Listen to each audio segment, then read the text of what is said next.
Olá, alunos! Sejam todos bem-vindos a mais uma aula de matemática e hoje nós vamos iniciar o capítulo referente aos números decimais, que será cobrado na sexta avaliação de vocês, tá bom? Espero que vocês tenham um bom proveito durante todo este mês, onde nós vamos falar sobre números decimais. E aí, qualquer dúvida, como vocês já sabem, vocês podem estar entrando em contato comigo, tá bom? Então, os números decimais, eles iniciam lá na página 212 do livro de vocês. Tem assim, décimos, centésimos e milésimos, tá? Que está no capítulo 11, tá bom? Supermercado. Você já sabe como se chamam e para que servem os números escritos com vírgula? Eu aprendi que eles são muito importantes no dia a dia e são chamados de números decimais. Observe as representações nas figuras a seguir. Vamos considerar que esse quadrado representa uma unidade. Como essa unidade está dividida em 10 partes iguais, cada uma delas é a 10ª parte da unidade. Podemos acrescentar um décimo na forma fracionária e na forma decimal. Então, aí nós temos um décimo na forma fracionária, tá bom? E na forma decimal. Lemos um décimo. Quando a unidade está dividida em 100 partes, cada uma delas será a 100ª parte da unidade. E aí nós lemos um centésimo. Ao dividir a unidade em 1000 partes iguais, cada uma delas representará a 1000ª parte da unidade. Lemos um milésimo, tá bom? Então, o que nós temos aqui? Nós temos os números decimais, tá bom? Os números decimais. E é importante vocês saberem que a principal característica de um número decimal é a vírgula. Então, isso quer dizer que todos os números decimais, eles possuem vírgula, tá? Não existe número decimal sem vírgula. E você pode transformar uma escrita fracionária, um número que está escrito em forma de fração, em número decimal e vice-versa, tá bom? Então, por exemplo, imagine uma figura toda, né, uma unidade, que esteja dividida em 10 partes.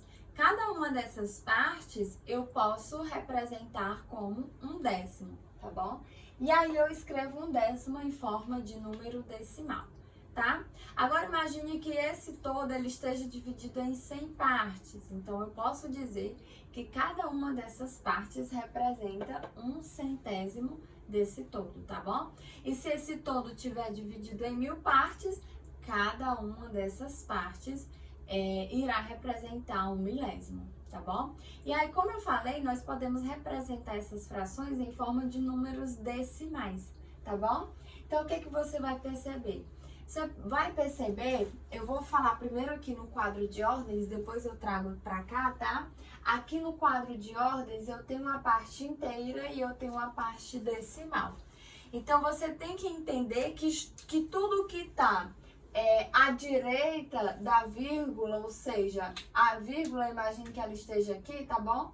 Então, tudo que está à direita, não, à esquerda da vírgula, vai pertencer à parte inteira. Então, por exemplo, as ordens de unidade, dezena, centena, unidade de milhar, dezena de milhar e assim por diante, serão as partes inteiras, tá?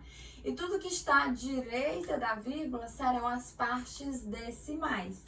Então, por exemplo, se você tiver uma ordem à direita da vírgula, você tem a ordem dos décimos.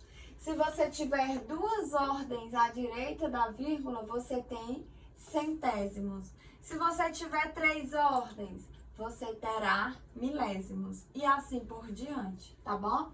Então, os números decimais, eles dividem-se em 2 grupos, que são as partes inteiras e as partes decimais. Onde as partes inteiras, elas estão à esquerda da vírgula e as partes decimais, elas estão à direita da vírgula, tá bom? Então, tudo que vem antes da vírgula, parte inteira. Tudo que vem depois da vírgula, parte decimal, podendo ser décimos, centésimos ou milésimos. Claro que existem outros, mas nós só vamos estudar até os milésimos, tá bom?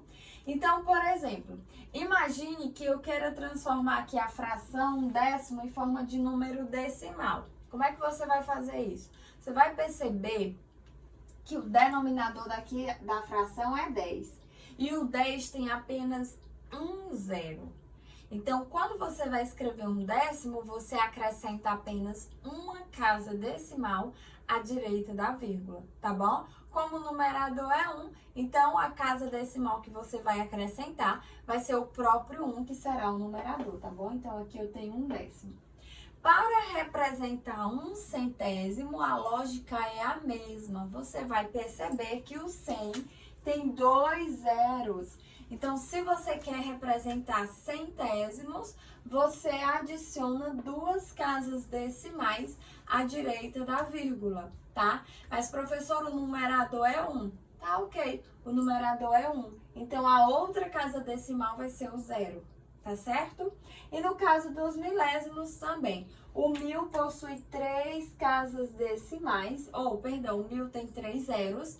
Então, para representar milésimos, vocês vão acrescentar 3 casas decimais à direita da vírgula. Como o numerador é 1, então completa as outras 2 casas com zeros que não vai alterar, tá bom?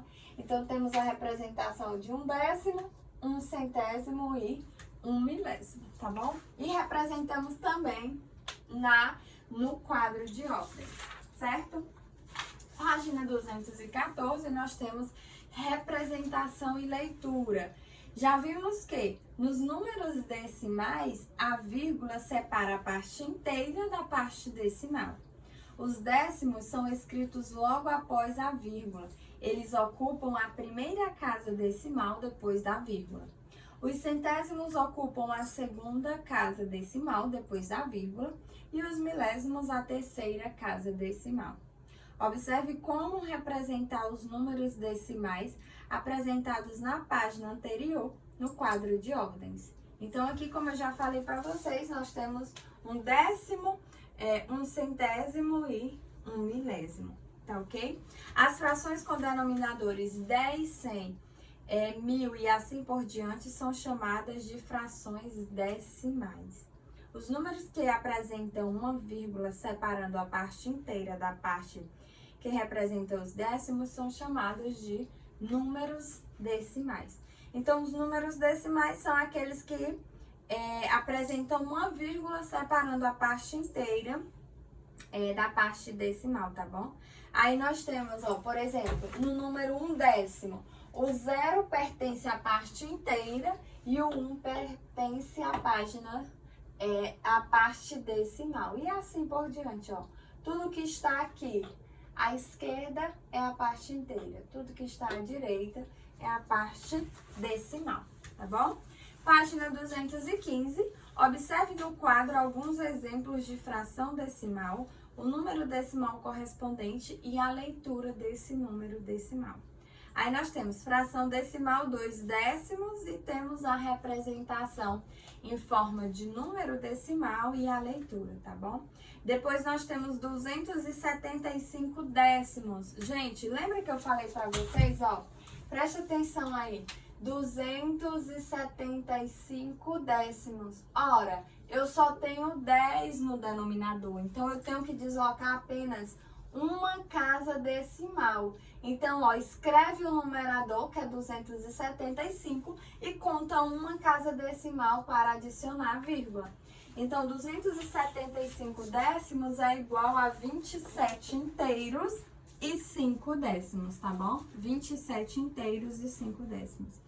142 centésimos, a mesma coisa. Em forma de número decimal, fica 1 inteiro e 42 centésimos, tá? 54 centésimos, depois temos 139 milésimos e depois nós temos, olha aqui esse número, 1121 milésimos. Olha aqui, o denominador não é 1000, Então, eu sei que eu tenho que ter 3 algarismos após a vírgula. Então, você escreve o numerador normalmente, conta 3 algarismos e adiciona a vírgula. Então, 1.121 milésimos é igual a 1 inteiro e 121 milésimos, tá? E é importante você não esquecer que sempre que você tiver apenas um algarismo após a vírgula, você vai estar na ordem dos décimos. Se tiver 2 algarismos após a vírgula, ordem dos centésimos. E se tiver 3 algarismos após a vírgula, será a ordem dos milésimos, tá ok, gente? Certo? Então, não esqueça dessas associações, tá? São dicas bem importantes e que vão ajudar bastante vocês. Na página 218, nós temos a transformação de fração decimal em número decimal e transformação de número decimal em fração decimal, tá bom?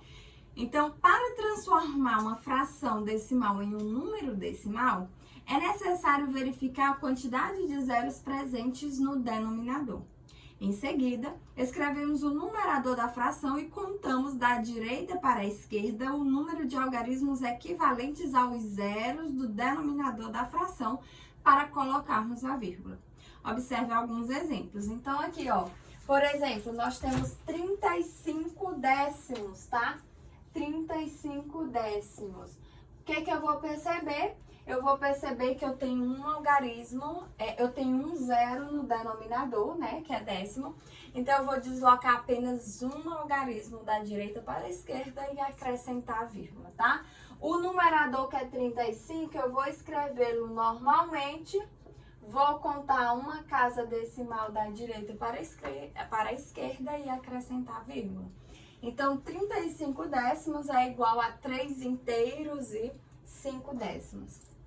Se você for representar no quadro de ordens, o 3 pertence à parte inteira, tá aqui, e 5 décimos é esse aqui, tá bom? Está na ordem dos décimos, então 3 inteiros e 5 décimos, tá bom? E aí vocês têm outros exemplos quando for centésimos e milésimos, tá?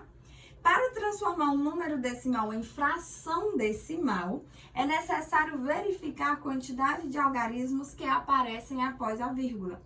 No numerador, escrevemos o número dado sem a vírgula e no denominador escrevemos o algarismo 1, seguidos de 0.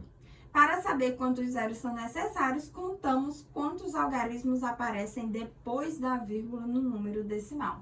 Então, por exemplo, imagine aqui o número decimal 4 inteiros e 8 décimos, tá bom? 4 inteiros e 8 décimos. O numerador da fração vai ser o próprio número, basta apenas você retirar a vírgula. Então, o numerador aqui eu já sei que é 48. O denominador, eu já sei que a última ordem é o algarismo 1. E aí, quem vai me dizer a quantidade de zeros que eu devo acrescentar é exatamente a quantidade de algarismos que eu tenho após a vírgula. Então, após a vírgula, eu tenho quantos algarismos? Um algarismo. Então, eu acrescento aqui um zero antecedendo o algarismo 1. Então, 48, 4 inteiros e 8 décimos é igual a 48 décimos, tá bom? A mesma coisa aí, ó, para 4 inteiros e 81 centésimos. 4 inteiros e 81 centésimos. O numerador vai ser o próprio número decimal, com exceção da vírgula, então 481. No denominador, você acrescenta o algarismo 1 e a quantidade de zeros, quem vai determinar são exatamente a quantidade de algarismos que você tem após a vírgula. Então, se você tem 2 algarismos, você acrescenta 2 zeros depois desse algarismo 1, tá bom? Então, a parte inteira aqui representando no quadro de ordem são 4 inteiros e 81 centésimos, tá bom? Não esqueça de colocar a ordem no lugar da sua respectiva ordem no quadro de ordens, tá bom? Agora vocês vão ficar com a atividade de casa. Não deixe de responder, porque como vocês já sabem, quanto mais treino, mais vocês vão aprender. Então, beijo grande no coração de vocês, gente. Tchau, tchau e até o nosso próximo encontro.